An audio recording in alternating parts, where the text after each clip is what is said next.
So, Assalamualaikum warahmatullahi ta'ala wabarakatuhu. Good day everyone. So, our topic for today is all about El Filibusterismo, which is chapter 19. And this presented by me, Alnor Dimabang, together with Haris A. Wali. So, what is El Filibusterismo? El Filibusterismo is the second novel written by Jose Rizal, which is the sequel of Noli Me Tangere. It was also written in Spanish, and it is also known as the Reign of Greek, and sometimes also called El Fili. This continues the knowledge of criticism of the abuses and corruptions penetrated by the Spanish government. El Filibusterismo is translated in a lot of languages, which is English, German, French, Japanese, Tagalog, Ilonggo, or etc. So, El Filibusterismo. Days flew swiftly for Rizal in Brussels like flying arrows. Day in, day out, he was busy revising and publishing the manuscript of El Filibusterismo so that it could be ready for the press.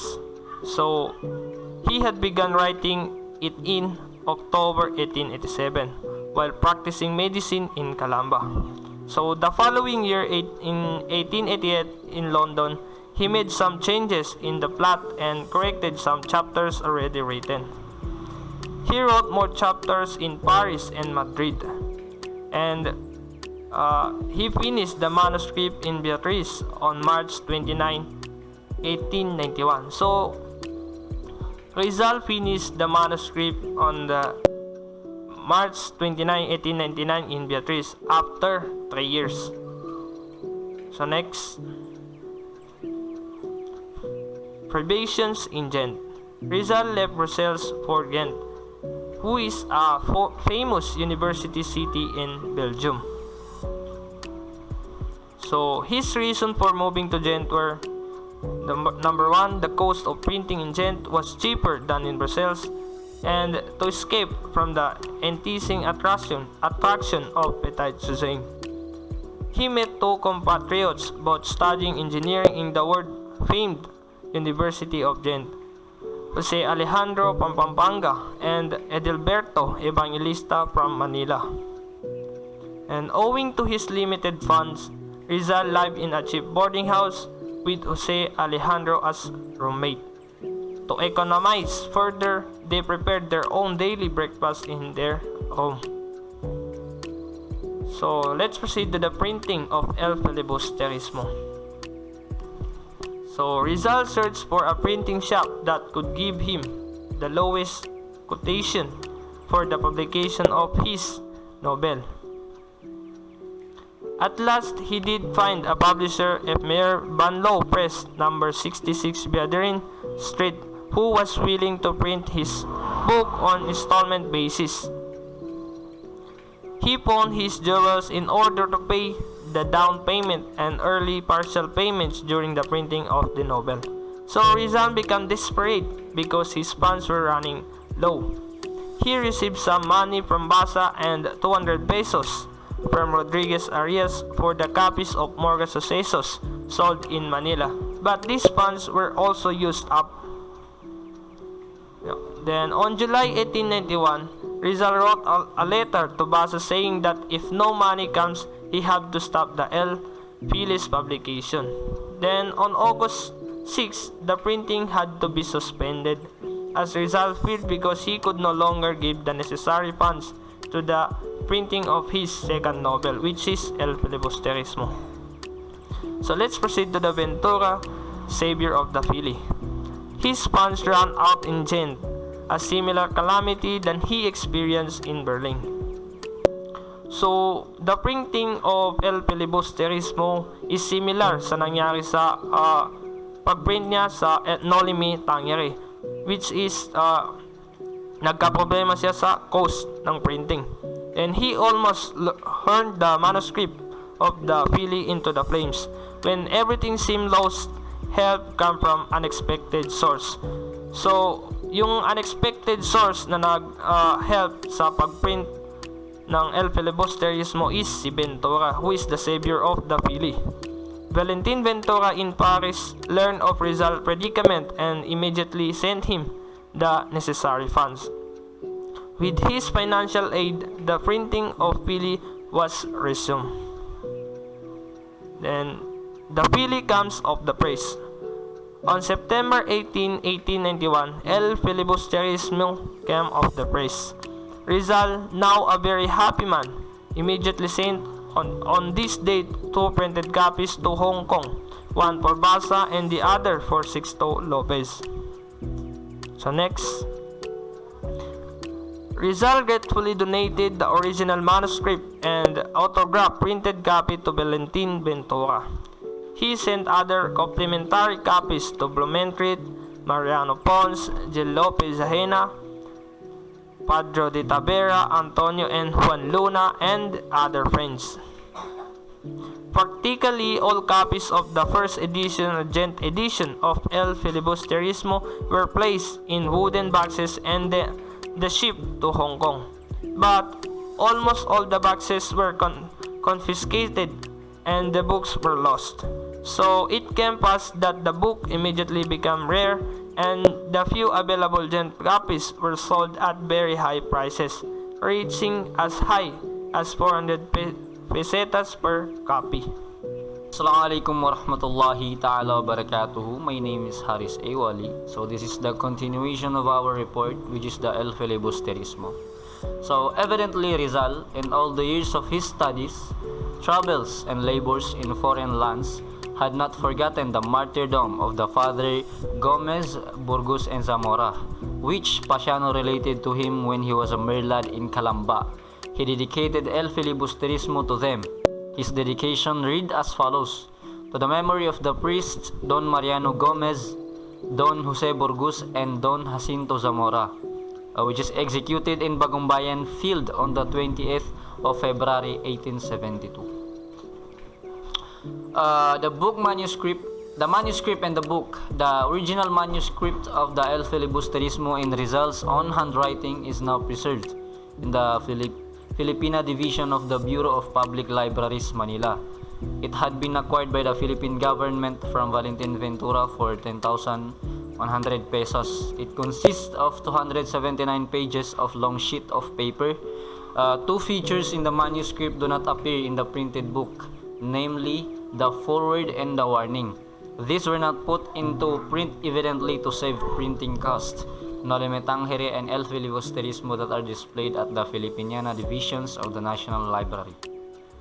So, at what has been stated at the last page, these two were not put into print to save printing costs. Number one, foreword appears just before the dedicatory page in the manuscript.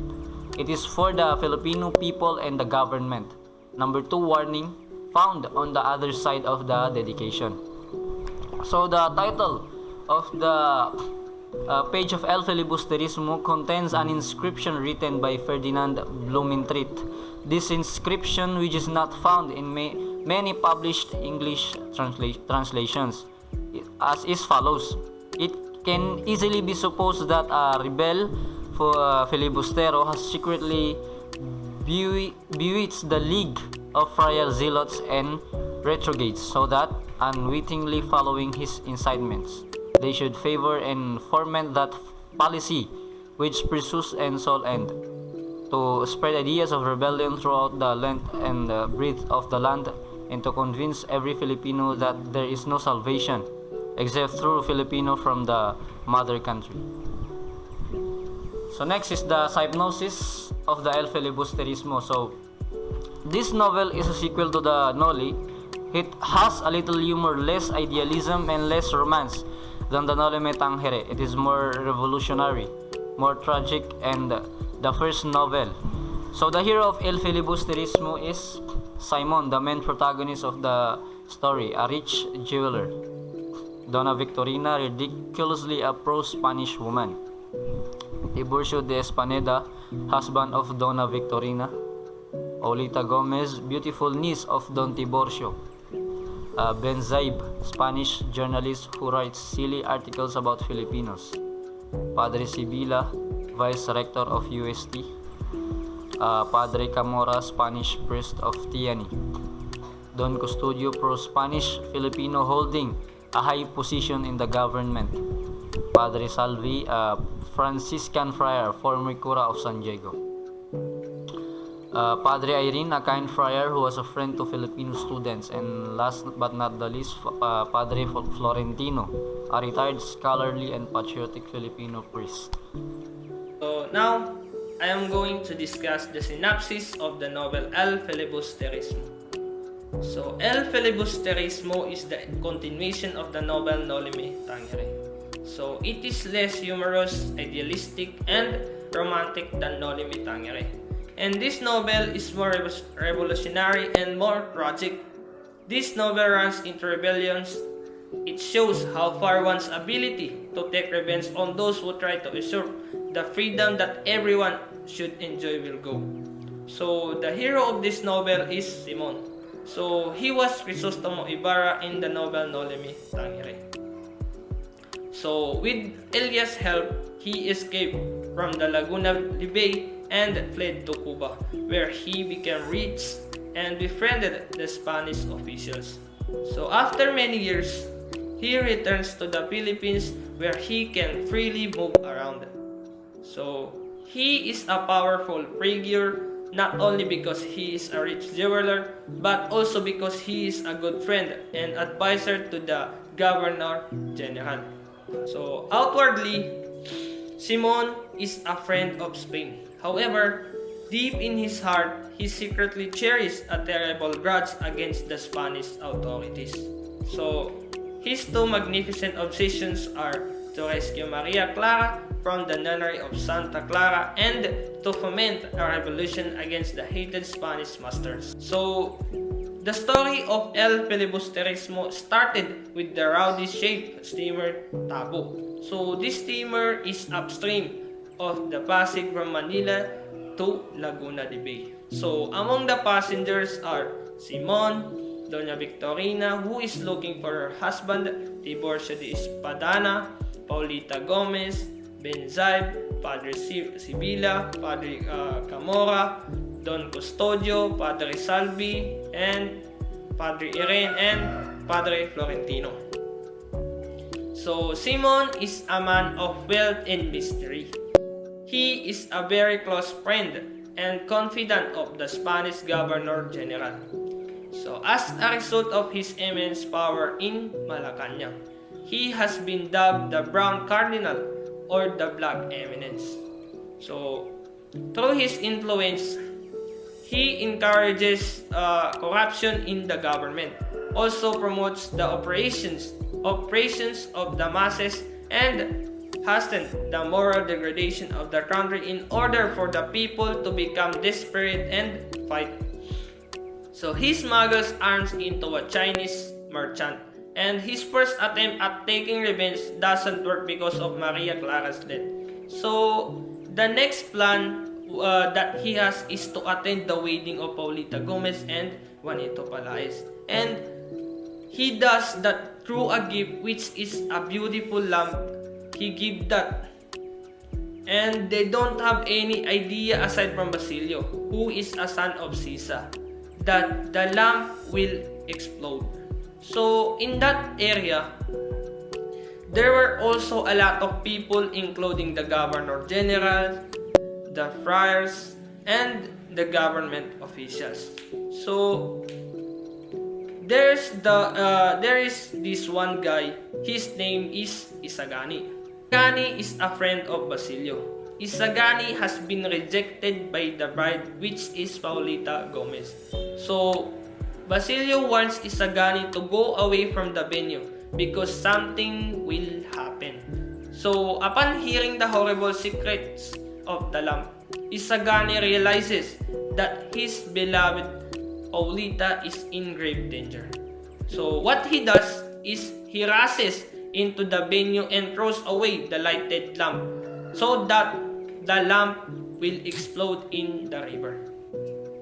So the revolutionary plot has been discovered. So Simon was cornered by the soldiers, but he escaped and he headed to the home of Padre Florentino.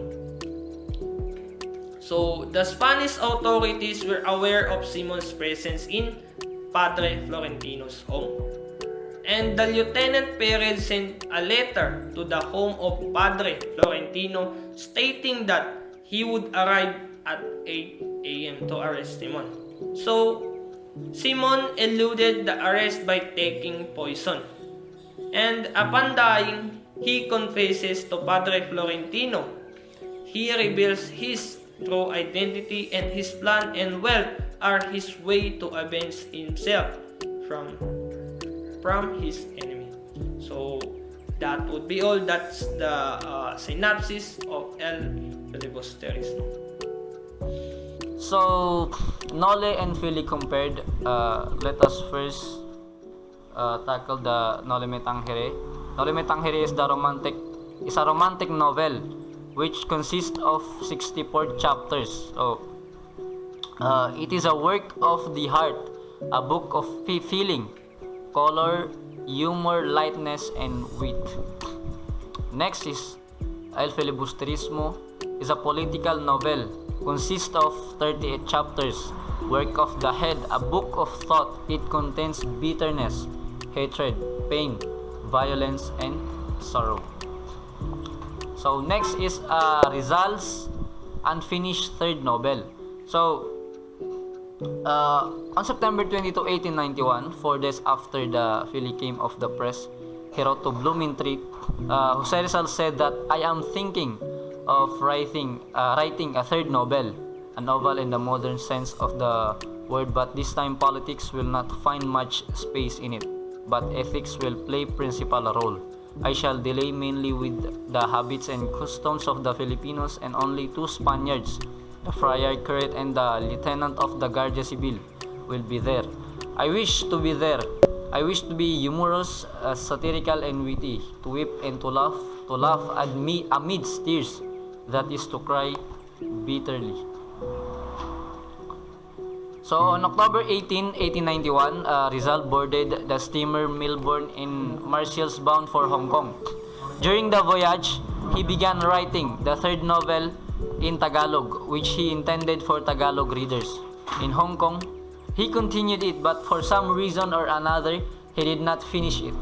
The unfinished third novel has no title. It consists of 44 pages, 33 by 21 centimeter, in Rizal's handwriting, still in manuscript form. It is preserved in the National Library, Manila. So other unfinished novels of Rizal is the Makamisa, which is a Tagalog novel written in light sarcastic style, which is, for me, it is a very good way of writing a novel when you are addressing for the Spaniards. Incomplete with only 2 chapters, consists of only 20 pages. Next is The Pitan, written in ironic Spanish. He wrote it while in the Pitan to depict the town life and customs. Consists of 8 pages. So, the last, before I ended up this video, let's talk about the objectives of Dr. Jose Rizal in writing the novel. So, number 1, to defend Filipino from foreign accusations of foolishness and lack of knowledge. And number 2, to show how Filipino people lived during Spanish colonial period and the cries and whose of his countrymen against abusive officials, because we all know that when the times of Spaniards, masyado tayong naghirap. So number 3 is to discuss what religion and belief can really do the everyday lives, because religion is a very large impact when it comes to daily lives. So number 4 is to expose the cruelties, graft, and corruptions of the false government, and honestly show the wrongdoings of Filipinos that led to further failure. So that's all. Thank you.